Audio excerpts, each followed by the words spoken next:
오늘 우리 두 형제가 올라와서 또 일주일 동안 자신의 삶 속에서 선곡하고 또 그 찬송을 함께 부르는데 오래간만에 눈물이 다 나네요.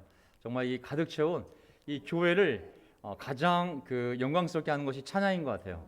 이 교회 안에 정말 이렇게 찬양이 가득 찰 때 사람의 영혼이 정말 기뻐하는 것 같습니다. 오늘 아름다운 찬양으로 또 가르치고 또 인도해준 우리 두 형제분께, 우리 강승만 최성일 두 형제분께 교회를 대표해서 감사의 말씀을 드립니다. 아멘. 이 정도면 우리가 주불리 수련회 가서 찬양할 수 있는 수준이 아닌가 싶어요. 우리 또 우정자매 앞에서도 코러스 넣어주시고, 또 우리 오래간만에 우리 태길 형제가 아내와 함께 공영자매 함께 왔는데, 어쨌든 주중에는 현실적으로 모든 상황이 어렵습니다. 그래서 꼭 교회로 오라고 말씀드리기는 어려운 것 같아요. 주중에는 온라인으로라도 잘 예배를 드리면 좋겠다는 생각이 들고, 올 수 있는 분들이 이렇게 오셔서 함께 얼굴도 보고 또 이렇게 찬양하고 교제를 하는 것도 참 좋다고 생각합니다.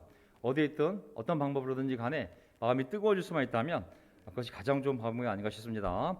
자, 제가 오늘 준비한 설교, 제가 주일날 한 포인트만 설교를 들었더니 어떤 분이 그래도 아쉬웠다, 그래도 외부에서 손님도 오고 그랬었는데 너무 또 시간이 짧은 것이 아닌가라는 말씀을 하시는 분도 계셨는데, 저는 오늘 약간 고단백, 고칼로리 설교를 주일날 좀 부족했던 걸 보충하기 위해서 고칼로리, 고단백, 고탄수화물 포인트 3개를 좀 준비해서 나오도록 하겠습니다. 시간은 똑같지만 어쨌든 이 내용이 다윗의 그 삶을 요약한 역대상 이야기다 보니까 참 하나님을 그렇게 사랑한 사람도 이런 한계가 있고, 아무리 승리해도 이런 한계가 있고, 이런 바람이 있었지만 또 이런 한계가 있고, 결국은 이게 사람이구나, 많은 걸 생각하게 하는 그런 말씀이라는 생각이 듭니다.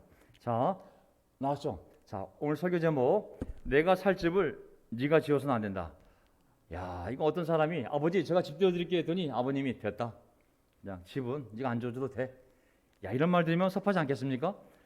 다윗이 하나님을 위해서 하나님 제가 집을 지어드릴게요 했더니 됐어, 넌 안 지어도 돼. 이 말 하신 거거든요. 도대체 어떤 일일까요? 오늘 역대상 17장부터 21장까지 말씀을 통해 한번 간단히 훑어보면서 우리가 배울 것들을 함께 배워보도록 하겠습니다. 소리 지금 잘 나가십니까? 네. 자, 오늘 설교 주제 다윗 언약과 다윗의 삶입니다. 하나님께서 이제 언약을 통해 그의 백성과 또 한 사람과 관계를 맺으시는데, 하나님께서는 언약을 통해 모든 관계를 끌고 가지 않습니까? 나라가 되었던, 가문이 되었던 다윗하고도 언약을 맺습니다. 그 유명한 다윗 언약이죠.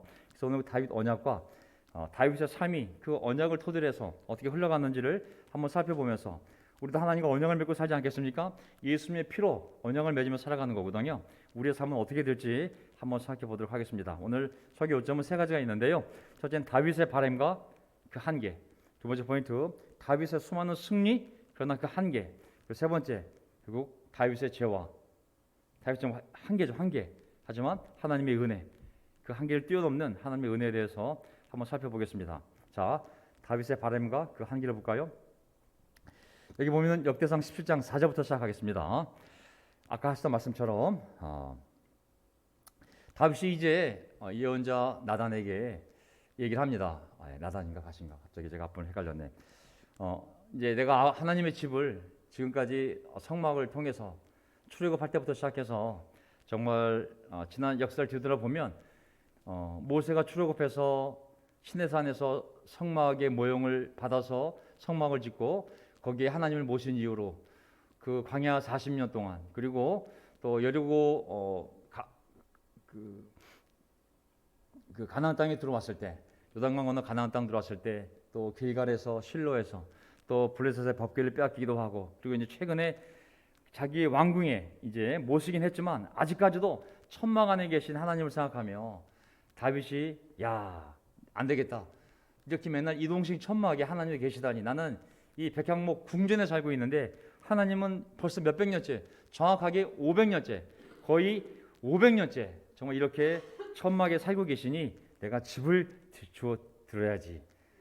그때 너무 놀랍게도 4절 보세요. 너는 내 종 다윗에게 가서 전하여라. 나주가 말한다. 내가 살 집을 네가 지어서는 안 된다. 아, 정말 이 썰렁한 대답이 나오지 않았습니까? 야, 우리가 잘 생각해야 될 게, 지금까지는 하나님께서 이거 다 본문을 갖고 오지 못했지만, 내가 지금까지 언제 집에 산 적이 있었냐고. 나는 너희들 때문에 지금 모세 이후로 계속 이동 천막시기에서 내가 살았다고. 왜냐하면 나는 너희들과 함께 있고 싶고 너희들 가운데 있고 싶기 때문에 한 곳에 집을 지어버리면 너희들이 움직일 때 따라갈 수 없으니 난 너희들과 함께 이동하면서 너희 가운데 있고 싶어서 천막 가운데 있어 왔다.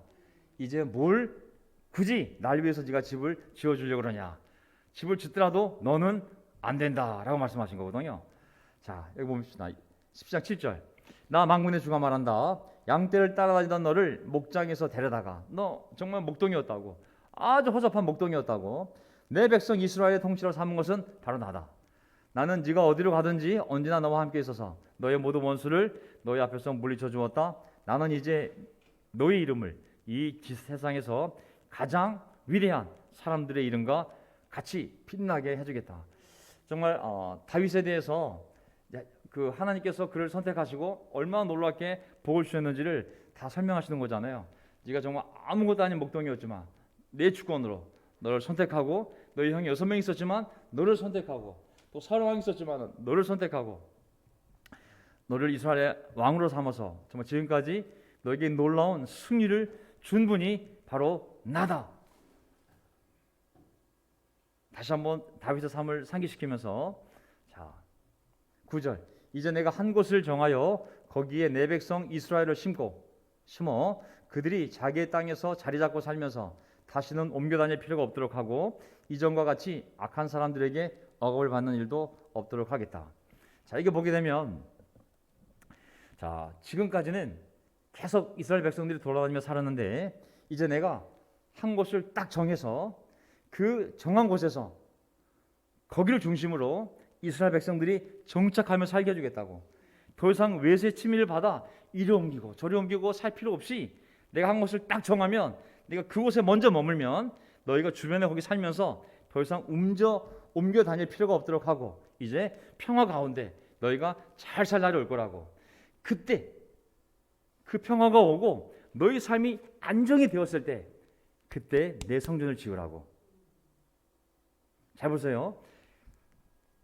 하나님 우리에게 복을 주실 때는 이런 평화를 주고, 더 이상 정말 전세를 옮겨 다닐 필요도 없고 내 집이 있고 정말 직장도 안정이 되고 모든 것이 정말 정말 잘 됐어라고 할 때는, 그런 복이 올 때는 그 복 안에 하나님의 놀라운 계획이 있어요. 그는 그런 평화로운 삶이 되었을 때 나의 성전을 지으라고.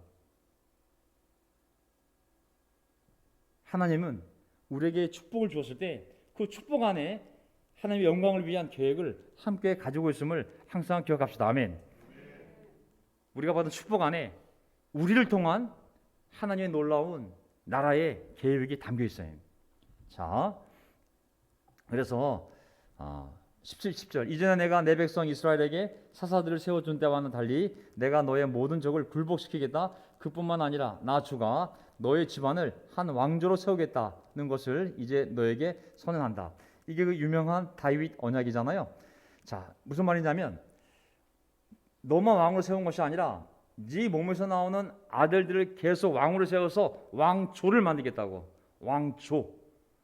너만이 아니라 너의 아들들을 계속 왕으로 만들어서 왕조를 만들겠다고. 너의 집안을 한 왕조로 세우겠다.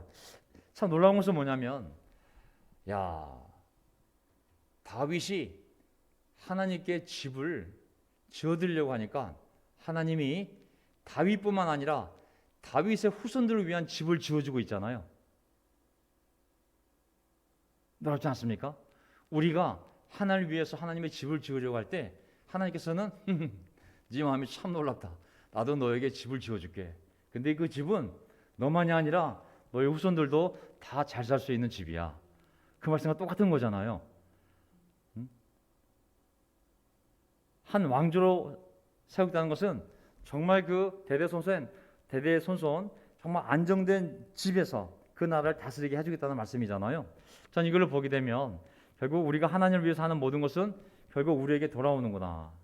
우리의 수고, 우리의 희생, 우리의 헌신, 우리의 헌금, 또 이 안에 있는 형제자매들 도와주는 것, 믿지 않는 자들을 구원하게 했던 모든 수고들, 이런 것들이 결국은 남을 위해서 그들의 신앙의 집을 짓기 위하여 도와준 건지 모르겠지만 결국은 다 나에게 돌아오는구나. 저는 이 확신을 다시 한번 갖게 됩니다. 자, 다음에 11절, 네 생애가 다하여 내가 너의 조상에게로 돌아가게 되면 너의 뒤에 너의 씨 곧 내 아들 중 하나를 세우고 그 나라를 튼튼하게 하겠다. 바로 그가 내게 집을 지어줄 것이며 나는 그의 왕위를 영원토록 튼튼하게 해주겠다. 여기를 보게 되면 이제 본격적으로 너는 짓지 말라고. 근데 네 몸에서 나오는 씨 그 하나를 선택해서 내가 그 아들로 하여금 아주 그냥 튼튼한 나라를 만들게 할 것이고, 그리고 그가 모든 것이 이렇게 안전이 되고 정말 평안했을 때 그때 그 평안한 가운데 나에게 집을 지어줄 것이고, 그렇다면 나는 이제 그의 왕위를 영원토록 튼튼하게 해주겠다고 말씀하신 거잖아요. 여기 보게 되면 하나님이 어떤 한 사람을 그 나라를 튼튼하게 한 다음에 튼튼해진 나라를 통해서 그가 하나님의 집을, 하나님의 성전을 짓는다고 했잖아요. 저는 교회와 하나님의 이 성전은 우리가 평화로울 때, 우리가 건강할 때 지을 수 있는 줄 믿습니다. 아멘. 우리 각자의 신앙과 관계와 이런 것들이 정말 평화롭게 튼튼히 서 있을 때 이 교회가 정말 힘차게 하나님의 나라를 확장시켜 나갈 수 있는 거거든요. 여기 보면은 1차적으로 보면 너 뒤에 너의 씨 곧 내 아들, 그러면 1차적으로는 솔로몬이 되겠죠. 왜냐하면 솔로몬이 결국은 성전을 건축하게 되었으니까. 하지만 궁극적으로 보면 솔로몬을 통해 세워진 하나님의 나라인 이스라엘은 결국 멸망하지 않았습니까? 그렇다면 결국 이 씨, 너 뒤에 있는 다윗의 씨 중에 하나님의 나라를 영원토록 튼튼하게 세워갈 사람은 누구겠습니까? 바로 예수 그리스도인 거죠. 결국은 이 씨는 예수 그리스도를 통해서 하나님의 나라를 영원히 튼튼히 세우겠다는 하나님의 미래의 비전을 말씀하고 계신 것이죠. 아멘. 아멘.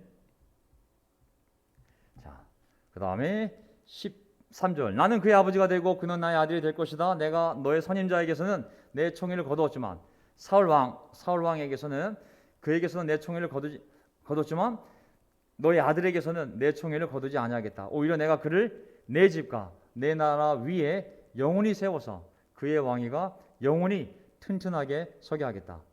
오히려 내가 그를 내 집과 내 나라 위에 영원히 세워서 그의 왕위가 영원히 튼튼하게 서게 하겠다. 여기 보면 그 집을 누구의 집이라고 그랬어요? 내 집. 그 나라를 누구 나라라고 그랬어요? 그의 나라가 아니라 내 나라라고 그랬잖아요. 자, 하나님의 나라는, 이스라엘은 물론 하나님의 나라죠. 그 왕은 하나님을 대신하여 통치하는 자요. 실제로 이스라엘은 하나님의 나라임을 알 수가 있습니다. 아멘. 하나님의 이 이스라엘 민족과 오늘날 이스라엘인, 영적인 이스라엘인 교회는 철저하게 하나님의 것이요, 하나님이 세워나가는 줄 믿습니다. 아멘. 사람이, 목사와 장로가 앞에 서서 인도하는지 모르겠지만 궁극적으로는 그들을 통해서 교회를 세우고 그 교회를 하나님의 뜻에 합당하게 영원히 서 있게 하는 것은 결국 하나님이신 줄 믿습니다. 사람이 앞에 서지만 세우시고 물 주시고 성장시키시는 분은 하나님인 것이죠. 자, 저는 이 이후에 어떤 일이 벌어지냐면, 이 교회가 누구 거라고요? 예, 내 집과 내 나라라고 그러거든요. 교회는 어떤 목사 일개인이나 어떤 맥그룹이나 어떤 운영위원회나 아니면 평신도 협의회의 소유가 될 수 없어요. 철저하게 하나님의 나라는 하나님의 것이고 하나님의 교회도 하나님의 것입니다. 자, 예수님이 분명히 이렇게 말씀하셨거든요. 나의 교회를 세울 거라고, 나의 교회를. 자, 23절. 자, 이제 이런 약속을 받았을 때 다윗이 너무 감동해서 이제 하나님께 기도를 올리는 모습이 나옵니다. 그 많은 기도 중에 몇 구절만 빼보면, 주님께서 주님의 종과 이 종의 집안에 약속하여 주신 말씀이 영원토록 이루어지게 해주십시오. 그리하여 사람들이 이스라엘의 하나님은 만군의 주여 이스라엘을 지키시는 하나님이시다 하고 외치며 주님의 이름을 굳게 세우고 영원토록 높이게 하시고 이게 하거든요. 무슨 말이냐면 자 하나님께서 이제 다윗에게 저에게 놀라운 약속을 해주셨는데 그 약속이 꼭 이루어지길 바랍니다. 왜냐하면 그 약속이 이루어지면 사람들이 하나님을 찬양할 거기 때문에 하나님이 약속한 것을 정말 이루시는구나. 그 이루어진 일을 보고 하나님을 찬양할 거기 때문에 저에게 꼭 그 축복의 약속을 이루어 주시길 바랍니다. 다윗의 마음속에는 하나님 복을 주기로 했어? 이게 웬 떡이냐? 하나님 복 주세요가 아니라 하나님 그 복 꼭 주셔야 됩니다. 왜냐하면 그 복을 주님이 주셔야 주시겠다고 한 복을 제가 받아야 하나님이 영광을 받을 거기 때문에 하나님 꼭 그 복을 주셔야 됩니다. 왜? 하나님의 영광을 위해서.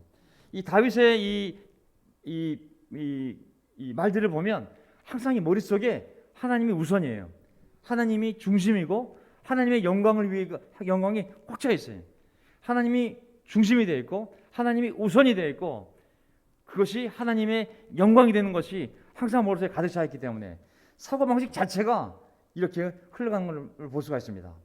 하나님 저에게 약속한 복을 꼭 주세요. 왜냐하면 제가 그 복을 받고 싶어요. 왜냐하면 제가 그 복을 받아야 하나님의 약속이 이루어질 때 사람들이 하나님을 찬양할 거기 때문에 하나님의 영광을 받게 하기 위해서라도 저는 그 복을 꼭 받고 싶습니다. 참 놀라운 마음이라 생각이 들었습니다. 25절 보세요. 나의 하나님 주님께서 주님의 종에게 이 종의 집안을 한 왕조가 되게 하시겠다고 계시하셨기 때문에 주님의 종이 감히 주님께 이러한 간구를 드릴 용기를 얻었습니다. 이 말씀을 보게 되면 하나님 앞에 주님 저의 후손들이 이렇게 훌륭한 왕들이 되어서 훌륭한 왕조를 이루게 해주십시오라고 기도할 수 있는 이유는 하나님이 먼저 그런 약속을 하셨기 때문에 저도 감히 그 약속 때문에 저도 이런 복을 달라고 기도할 수 있는 용기를 얻게 된 겁니다. 그냥 맨땅에 하나님 이것 주세요 저것 주세요 막 저에게 요구하는 것이 아니라 하나님이 주시겠다고 약속하셨기 때문에 주시겠다는 그 약속을 제가 믿고 용기를 내서 감히 하나님 그렇다면 정말 제 자손들을 이렇게 잘 되게 해주세요 라고 기도를 드리는 거라고. 이 다윗의 이 기도를 보게 되면 모든 근거가 하나님임을 알 수가 있습니다. 그냥 무작정 기도하는 것이 아니라 하나님의 말씀에 근거하여 그것이 하나님의 뜻이니 저는 그 뜻 안에서 그것을 요구하고 싶습니다. 이것이 내 욕심이 아니라 내 사적인 야망이 아니라 하나님께서 그렇게 하신다고 하니 저에게 그것이 이루어져서 하나님이 영광을 받으시기를 바랍니다. 그러다 보니 내가 성전을 짓겠다는 열망이 있어도 제가 지어드릴게요. 하나님이 아니야 됐어. 아 그래요? 하나님의 뜻이라면 제가 짓지 말아야죠. 쉽게 순종할 수 있는 그런 마음을 그가 갖게 된 것임을 볼 수가 있습니다. 참 다윗은 정말 하나님을 사랑한 사람이요 하나님 우선, 하나님 중심, 하나님 영광을 위하여가 꽉 차 있는 똘똘 뭉친 그러한 정말 형제라는 생각이 들었습니다. 자 그러면서 이제 다윗의 승리의 환기를 보게 되면 아까 다윗의 바램과 한계가 있었는데 다윗이 아무리 좋은 마음으로 하나님을 위해서 어떤 일을 하고 싶지만 하나님이 거기까지다 그러면 거기까지인 줄 믿습니다. 아멘. 놀랍지 않아요? 그걸 또 받아들이잖아요. 다윗이 하나님 기분 나쁩니다. 제가 드리겠다는데 받으시면 되지 왜 그걸 거부하세요? 저 상처받았어요. 그런 것이 아니라 내가 아무리 드리고 싶어도 그분을 기쁘게 하고 싶은데 그분이 됐어 그러니까 됐습니까? 그럼 저도 됐습니다. 정말 모든 동기가 하나님을 기쁘게 하는 거였기 때문에 정말 놀라운 마음이라는 생각이 들었습니다. 두 번째 다윗의 승리와 한계. 이런 마음이었으니까 다윗이 얼마나 많은 승리를 거두었겠어요. 그 다음부터는 전부 다윗이 승리한 이야기입니다. 18장 1절 그 뒤에 다윗이 블레셋 사람을 쳐서 그들을 굴복시켰다. 8절 또 다윗은 하다데셀의 두 성읍 어디에서는 노새를 아주 많이 빼앗아 왔다. 그리고 금과 은과 노스로 만든 물건들을 많이 가져왔다. 자 이제 다윗이 이렇게 하나님과 언약을 맺고 하나님 함께 하시니 당연히 복을 받아 모든 전쟁에 승리할 수밖에 없습니다. 모든 정복 전쟁이 승리로 이끌어지게 되거든요. 자 어쨌든 다윗은 그가 가진 병마를 의지하지 아니하고 계속 하나님께 물어보고 나갈까요 말까요? 칠까요 말까요? 제가 앞서 갈까요? 뒤로 갈까요? 옆으로 갈까요? 위로 갈까요? 정말 하나님께 물어가면서 하나님을 위해서 싸우는 전쟁이다 보니 하나님이 함께 하셨고, 모든 전쟁이 하나님의 뜻에 순종한 전쟁이었기 때문에 뭐 야망을 가지고 자 우리가 교회를 뭐 어떻게 만듭시다, 성장합시다, 이것이 아니라 하나님의 뜻에 순종한 행위였기 때문에 하나님 그와 함께 하셔서 그의 모든 전쟁을 승리로 이끌었습니다. 저는 이 다윗을 보게 되면 뭐 안전 제일주의, 뭐 영광, 그냥 신앙 제일주의, 철저하게 여호와 중심, 여호와 우선, 여호와 영광, 딱 그것만 생각하고 정말 철저하게 신앙 제일주의로 정말 전쟁에 임했기 때문에 하나님은 그의 믿음을 보고 당연히 하나님을 의지하니까 그가 어디를 가든지 하나님이 그를 도와주셨고 승리를 얻게 하셨습니다. 결국은 다윗의 삶은 다윗이 주도적인 것이 아니라 하나님께 물어보고 하나님이 다윗을 주도해가는 그러한 삶이었기 때문에 당연히 다윗의 삶은 하나님이 주도하는 삶이었기 때문에 당연히 모든 전쟁이 하나님의 전쟁이었고 하나님이 승리하셨죠. 근데 여기 보게 되면 자 아까도 여기 보게 되면 여기 보세요. 많은 노새를 아주 많이 빼앗아 왔다. 다윗은 노새를 아주 많이 빼앗아 왔다. 요람은 금과 은과 노스로 만든 물건들을 가져왔다.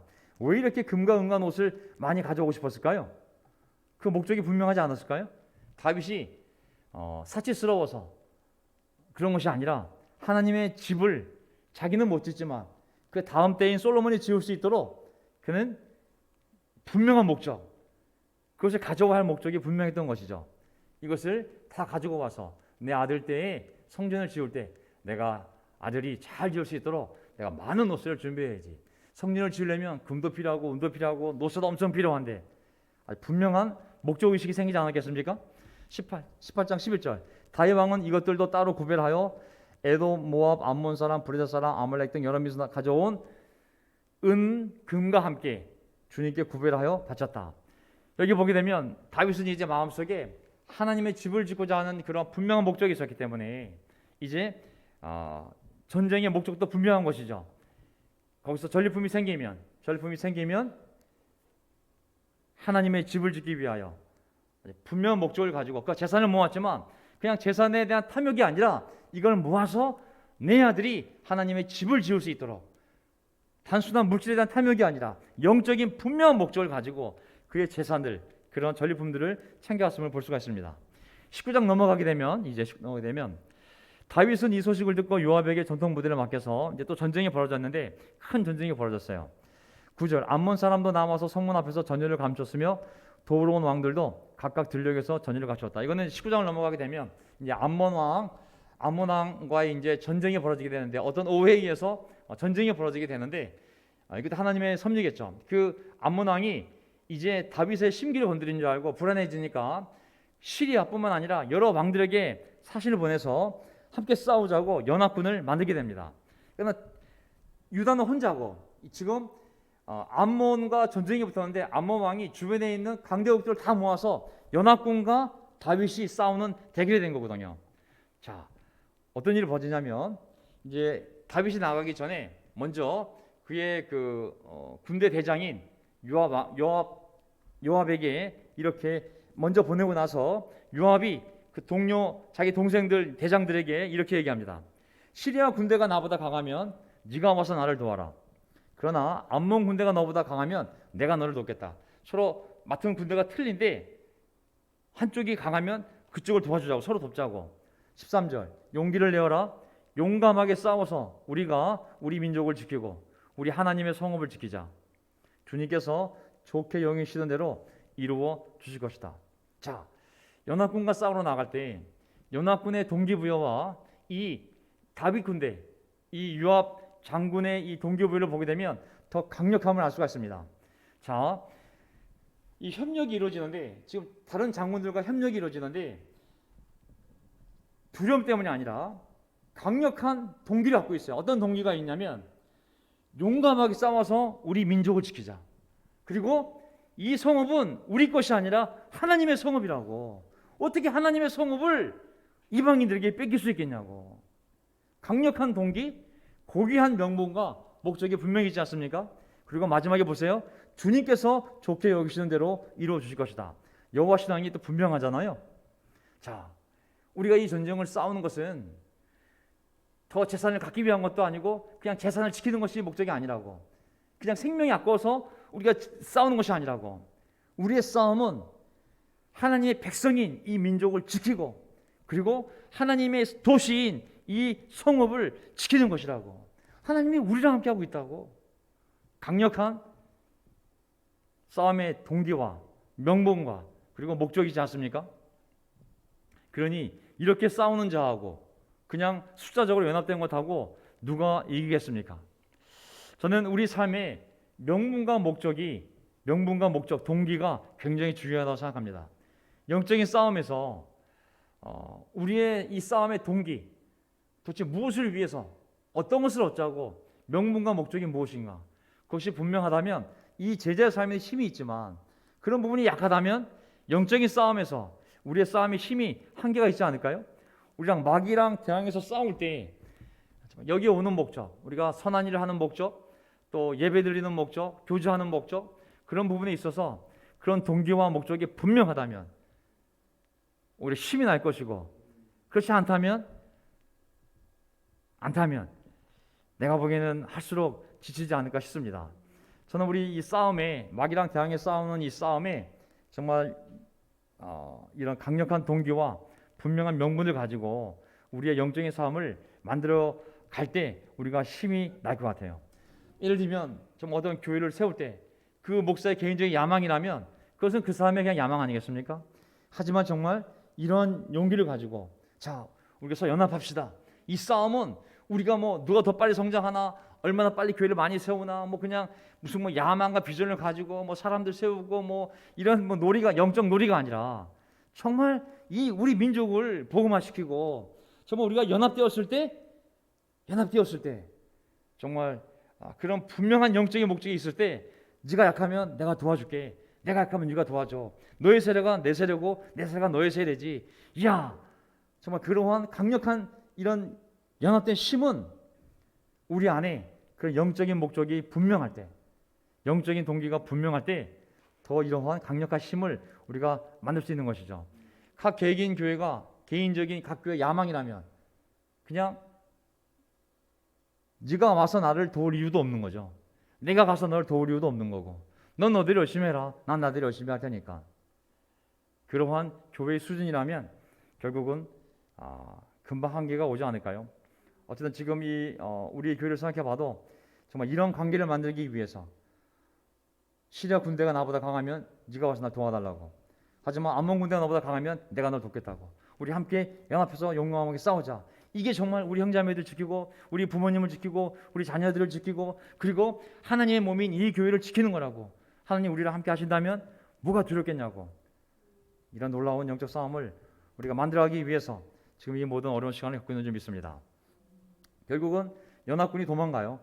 요압이 그의 부대를 건들고 싸우려고 시리아 군대 앞으로 나아가니 시리아 군인들이 요압 앞에서 도망하여 버렸다. 어떤 의미가 있겠습니까? 이러한 명분, 분명한 목적, 영적인 그러한 동기가 분명할 때는 강력한 힘이 나지만 그렇지 않은 자들은 뭐 싸우나 마나 이미 승리가 결정된 것이죠. 우리의 영적 삶도 정말 이러한 것이 분명하다면 교회 연합도 더 분명히 이루어질 것이고 우리의 관계도 더 분명하게 만들어질 걸 믿습니다. 아멘. 저는 이제 이 교회가 코로나 끝나가면서 생각해 보니까 너무 많은 필요가 있는 거예요. 사람들이 지난주에 60명이 왔어요. 60명. 깜짝 놀랐어요. 60명이 와가지고 야, 저는 12월 말까지 천천히 생각했는데 뭐 아이들 데려오고 와, 아이들 막 오지, 뭐 여기 뭐 어셔도 막 준비해야지, 시스템 막 해야지. 야, 너무 빨리 하나님 회복시킨 거예요. 물론 외부에서 손님들이 많이 오긴 했지만 우리 세이 자매가 복을 많이 받아서 그런지 정말 많은 사람들이 와서 축하를 해줬어요. 정말 많은 사람들이 와서 축하하러 온 사람도 있지만 얼떨결에 왔다가 함께 축하하는 하객이 되었거든요. 하나님이 또 그 세례를 귀하게 생각했다는 생각이 들었습니다. 어쨌든 이렇게 교회를 세워갈 때 우리가 서로 협력해 일을 해야 되거든요. 누군가 소영선 자매가 지금 시스템도 하고 어셔도 하는데 이거 두 개 다 할 수가 없어요, 사실은. 저는 어셔에서 좀 쉬고 시스템만 하면 누가 어셔를 도와줘야 되거든요. 또 주일학교 아이들이 오면 누가 아이들을 데리고 나가서 또 나가서 정말 식사도 하고 아이들과 말씀도 나누고 뭔가 또 어셔도 해야 돼요. 막 차들이 오는데 차를 안내할 사람이 없는 거예요. 야, 막 차를 어디다 댔는지 궁금도 하고 주차 공간은 열몇 대가 전부 다인데 막 사람 손이 필요한데 이걸 누가 하겠어요? 그런 영적인 목적, 영적인 동기부여 그것이 돼 있는 사람들이 연합하여 함께 이 필요를 채워가지 않을까요? 그렇지 않고 우리가 할당을 하거나 지정을 하거나 그것이 의무가 된다면 어려워지겠죠. 자, 그래서 다윗의 제와 하나님의 은혜 마지막 포인트 하겠습니다. 이제 두 번째 포인트가 뭐냐면 다윗이 많은 승리를 했지만 이제 한계가 오는데 제가 여기서부터 시작하겠습니다. 자, 다윗의 제와 하나님의 은혜. 사탄이 역대상 21장을 보게 되면 사탄이 이스라엘을 치려고 일어나서 다윗을 부추겨 이스라엘의 인구를 조사하게 했다. 야, 이제 많은 승리를 다윗이 하게 되니까 사탄이 이제 자기 타임이 왔다고 생각하고 이스라엘을 치려고 누구를 부추겼냐면 이스라엘의 대표격인 목사, 그 교회의 목사를 부추긴 거예요. 야, 인구 조사해. 너 숫자가 장난하냐? 네 숫자가 장난하냐 지금? 21장을 잘 보게 되면 여러 가지 의미가 있는데 시간이 이제 다 끝나가니까 간단히 간략하게 설명하고 나머지 시간에 하도록 하겠습니다. 자, 사탄이 하는 일이 인간을 파멸시키는 거잖아요. 하나님이 하시는 일이 인간을 구원하는 일이라면 사탄이 하는 일은 목적이 분명해요. 인간을 파멸시키는 거거든요. 영적으로 파멸시키고 정신적으로 파멸시키고 감정적으로 파멸시키고 마지막에 육체적으로 파멸시키는 것이 마귀가 하는 짓입니다. 자, 사탄은 이제 다윗을 교만하게 만들면 다윗은 이스라엘 백성의 왕이기 때문에 그의 대표성을 띠기 때문에 다윗이 교만해지고 무너지면 이스라엘 백성도 당연히 다윗을 순종하니까 같이 소경을 인도하면 둘 다 구렁텅이에 빠진다고. 결국은 이스라엘 백성이 고통을 당하게 하기 위해서 파멸시키기 위하여 먼저 다윗을 파멸시켜야 되거든요. 그래서 사탄이 다윗을 부추겨서 이스라엘의 인구를 조사하겠습니다. 자, 인구 조사는 당연히 뭐 성경에도 여러 번 나오지 않았습니까? 근데 이제 그 조사하는 목적이 성경적인 하나님의 명령에 의한 인구 조사가 아니라 다윗의 교만한 마음을 불러 일으키게 하는 것이었거든요.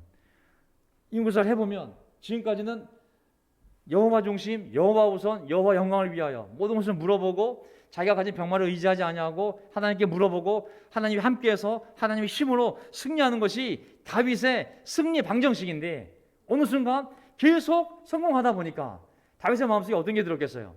야, 이 정도면 노획한 말들, 우리가 뺏어온 병거들, 야, 우리 안에 늘어난 이 백성들, 야, 최소한 우리도 병력이 지금쯤이면 한 100만 됐겠네. 숫자가 들어오기 시작한 거죠. 그래서 어떤 생각이 들었냐면, 자, 사탄이 이제 건드렸습니다. 2절. 그래서 다윗은 요압과 군사령들에게 지시하였다. 어서 땅 제일 밑에 브엘사바에서부터 땅 위 단에 이르기까지 이스라엘의 인구를 조사하여 그들의 수를 나에게 알려주시오. 백성들을 카운트하라고 숫자로 치라고 얘기했습니다. 자, 원래 인구 조사는 민수기에 나오잖아요. 민수기에 2번 인구 조사하잖아요. 하나님의 명령으로 시내산 출발 전에 한 번 하고 가나안 땅 들어가기 전에 2번 인구 조사합니다. 하나님께서 사람들의 인구를 조사해서 몇 세 이상 남자들에게 인구세를 받아서 그 인구세를 받아서 성전을 관리하고 분명히 하나님께서 명령한 인구 조사가 있어요. 그 인구 조사는 누가 하냐면 레위 사람을 통해 하게 됐어요. 레위 사람들. 근데 다윗은 지금 그 목적이 아니에요. 내가 성전세를 거두어서 하나님께 성전을 관리하고 그런 목적이 아니에요. 사실은 목적이 뭐냐면 병력의 병력. 도대체 얼마나 많은 병사가 나 안에 있을까? 이것은 하나님의 목적도 아니에요.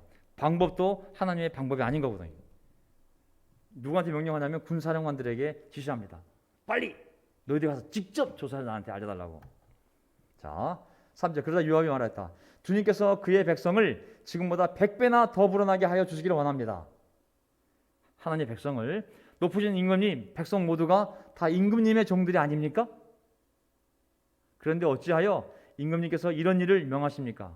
어찌하여 임금님께서는 이스라엘을 벌받게 하시려고 하십니까?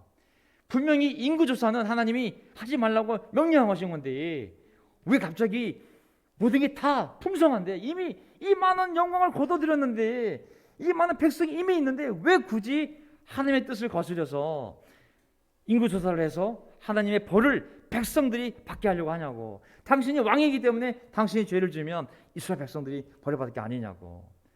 요압은 영 마음에 내키지 않았던 것이죠.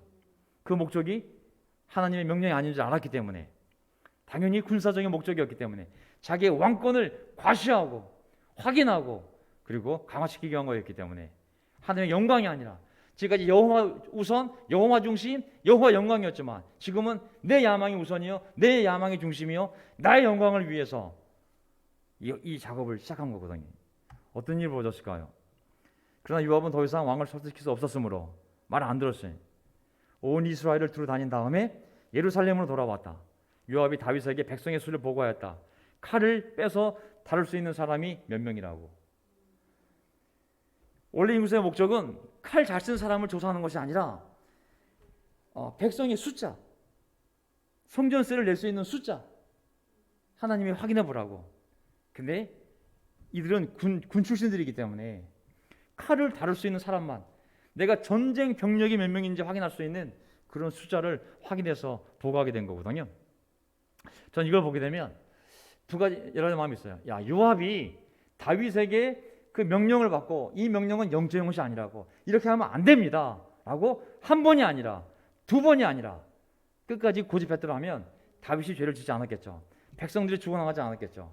하지만 요압이 어느 순간 설득할 수 없으므로 포기해버렸어요.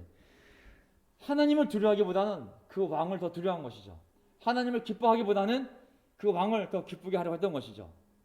인도자 옆에 있는 주위 사람들이 하나님을 두려워하며 하나님을 기쁘게 하기 위하여 그 기준을 지켰어야 되는데 그만 그 인도자의 두려움 때문에 인도자를 기쁘게 하기 위하여 하나님의 말씀을 넘어간 것이죠. 소경이 소경을 인도하면 둘 다 망하지 않겠습니까? 왕이 죄를 지면 왕의 신하들, 왕의 백성들은 다 고통을 당할 수밖에 없거든요. 여러분들도 정신을 바짝 차리시고 마귀가 교회를 공격할 때, 무너뜨릴 때, 하나님의 공동체 무너뜨릴 때 누구를 공격한다? 왕의 교회 인도자를 먼저 파멸시키겠죠. 파멸시키는 방법은 교만하게 만들면 되거든요.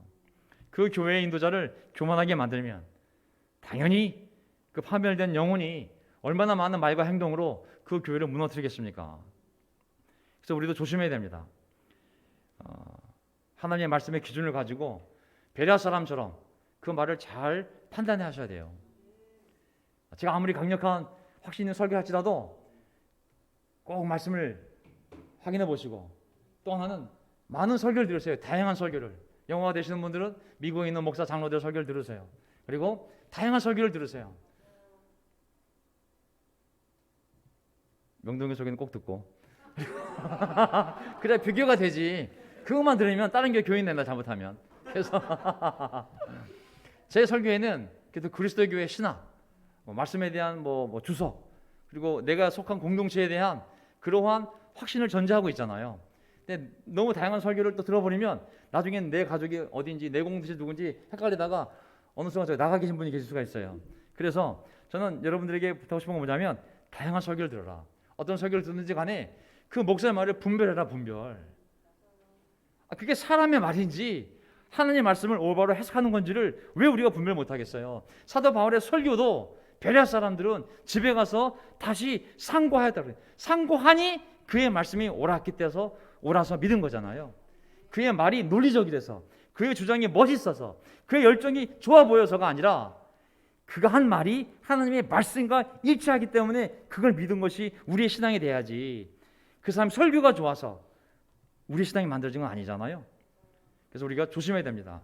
교회 지도자들의 말을 절대로 무비판적으로 받아들이지 말고 항상 깨어서 하나님의 말씀이 맞는 건지, 그가 하는 이 짓과 말들이 하나님 보시기에 기뻐하는 것인지, 이것이 정말 믿는 사람으로서 해야 할 말과 행동인지를 분별해야 되는 것이죠. 요압은 이 명령이 잘못된 걸 알았다면 끝까지 붙잡고 이러면 안 된다고. 다시 하려고 그러면 나 예언자 나단에게 가서 가석에 가서 일러 바칠 거라고. 끝까지 도움을 구해서라도 말렸어야 되거든요. 하지만 접어버렸어요. 더 이상 설득할 수 없으므로 그냥 해버렸어요. 어떤 일이 벌어졌을까요? 6절. 그러나 요압은 왕의 명령을 못마땅히 여겨 레위와 베냐민은 이스라엘을 포함시키지 않았다. 하나님께서 이 일을 악하게 보시고 이스라엘을 치셨다.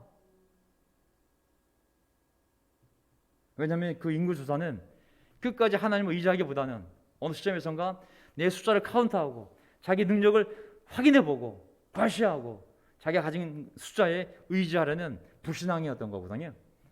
결국은 하나님이 다윗을 치는 것이 아니라 이스라엘 백성을 치셨다라고 나와 있어요. 더 자세한 설명은 시간이 없어서 할 수가 없지만 결국은 8절을 보게 되면 그래서 다윗이 하나님께 자백하였다. 내가 이런 일을 하여 큰 죄를 지었습니다. 큰 죄를 지었습니다. 밧세바하고 간음하고 나서도 처음에는 수작을 부렸죠. 다윗이 그 우리아의 아내 밧세바 밤하고 나서 우리아를 죽이잖아요. 정말 개 수작을 한 거, 하나님 앞에서 개 수작을 한 거죠. 자기가 죄를 지었을 때 처음부터 하나님 제가 큰 죄를 지었으면 하면 좋은데 정말 그런 수작을 벌이다가 마지막에는 그 예언자가 와서 직언을 하니까 결국은 양심에 찔려서, 하나님이 양심에 찔려있는지 모르겠지만 양심에 찔려서 내가 큰 죄를 지었다고 밧세바와 간음할 때도 고백을 했지만 이제 다윗이 똑같은 고백을, 내가 이런 일을 하여 큰 죄를 지었습니다. 그러나 이제 이 종의 죄를 용서해 주시기를 빕니다. 참으로 내가 너무나도 어리석은 일을 하였습니다. 저는 여기 보게 되면 정말 다윗은 하나님이 그래도 자기를 사랑하는 것을 알았기 때문에 내가 이렇게 죄를 인정하면 하나님 용서해 주시겠지라는 일말의 희망이라도 있었기 때문에 그 믿음을 가지고 이렇게 고백한 것 같아요. 죄 고백할 수 있는 건 뭐겠습니까? 하나님이 용서해 주신다는 그런 믿음이 있으니까 죄를 고백하지. 고백하면 난 죽어 라고 하면 누가 고백을 하겠습니까? 다윗은 하나님에 대한 그 은혜에 대한 믿음이 있었기 때문에 정말 제가 큰 죄를 지었습니다. 하지만 용서해 주십시오. 하지만 내가 정말 너무나도 어리석은 일을 하였습니다. 저는 우리 삶에 일어난 일들에 대하여 정말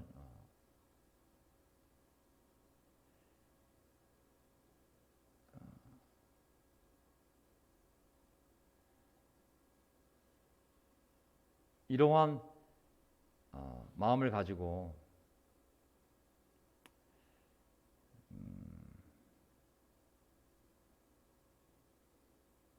진실된 마음을 가지고 우리 교회 안의 문제들이 풀려나가기를 기도하고 있습니다.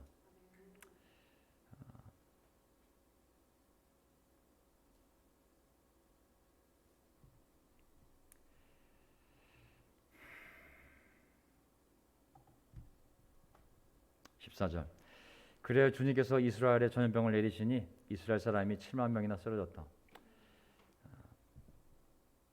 대가를 백성이 치르는 거거든요. 이 의미는 나중에 더 설명을 드리겠습니다. 다음 시간에. 마지막 구절 17절 그때 다윗이 하나님께 아뢰었다. 이 백성의 인구를 조사하도록 지시한 사람은 바로 내가 아닙니까? 바로 내가 죄를 짓고 이런 엄청난 악을 저지른 사람입니다. 백성은 양떼일 뿐입니다. 그들에게야 무슨 잘못이 있겠습니까? 저는 지난 교회 역사를 뒤돌아보면서 우리 인도자들이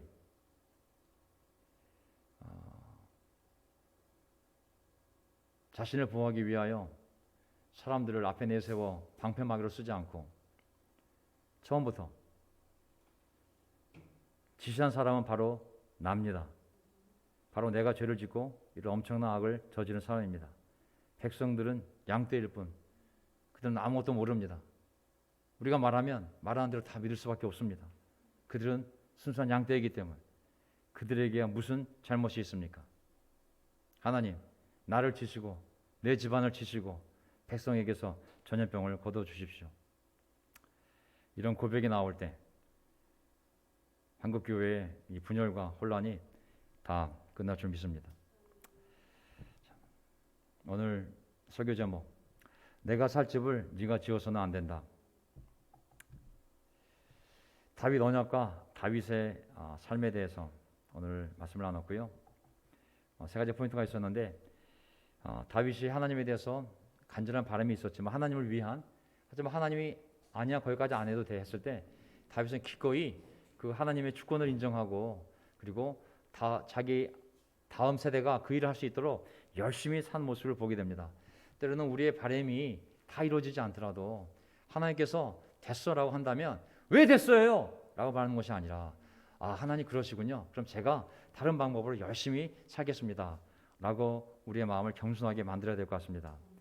하나님께서 우리에게 많은 승리를 주시지 않겠습니까? 왜? 하나님께 물어보니까. 하나님이 함께 하시니까. 하나님이 우선이요? 하나님이 중심이요? 하나님의 영광을 위해 살아간다면 왜 하나님께서 우리에게 많은 승리를 안 주시겠습니까? 하지만 그때 교만해지지 맙시다. 다윗은 많은 전리품, 많은 녹과 금과 은, 그리고 많은 노예들, 많은 병거, 많은 말들, 많은 승리들 통해서 그만 자기도 모르게 교만해져서 인구 조절하는 놀라운 어리석은 짓을 하지 않습니까? 우리가 하나님이 우리를 잘 살게 하실 때, 건강하게 하실 때 우리가 끝까지 겸손합시다. 아멘. 세 번째, 다윗의 죄와 하나님의 은혜. 다윗이 정말 엄청난 죄를 져서 하나님 앞에 자기 백성이 7만 명이나 죽어나갔습니다. 전염병으로. 하지만 다윗은 그래도 하나님이 자기를 사랑하시기 때문에 자기가 죄를 용서하면, 용서를 구하면 하나님이 용서해 줄 거라는 일말의 희망이 있었기 때문에 그는 모든 죄를 고백하고, 양들이 무슨 죄가 있습니까? 그들은 제가 말한 것에 대해 들을 수밖에 없고 제가 설명한 것을 믿을 수밖에 없는 사람들입니다. 다 제가 한 짓입니다. 저를 치세요 하나님. 그가 진정코 겸손해졌을 때, 다음번에 이제 오르나의 타작마당 얘기가 나오지만 하나님의 은혜가 그와 함께해서 하나님이 그 재앙을 멈추고 오히려 그 오르나의 타작마당이 하나님의 집을 짓는 터가 되거든요. 우리가 죄를 짓지만 하나님의 은혜가 항상 그 죄보다 큼을 기억하고 어떤 죄라도 고백하고 오히려 그것이 하나님의 성전을 짓는 놀라운 반전의 시작점이 될 수 있도록 그렇게 만들어 갑시다. 아멘. 우리 마지막 기도를 형제가 없으니까 제가 하고 마치겠습니다. 그러면 마지막 찬송 준비되어 있죠? 네. 하나님 아버지, 오늘 정말 저는 감동이 됐습니다. 우리 두 형제가 올라와서 정말 멋진 찬양을 힘차게 부를 때 정말 영혼이 힘들어서 우는 것이 아니라 너무 기뻐서 흘리는 눈물을 제가 흘려보았습니다.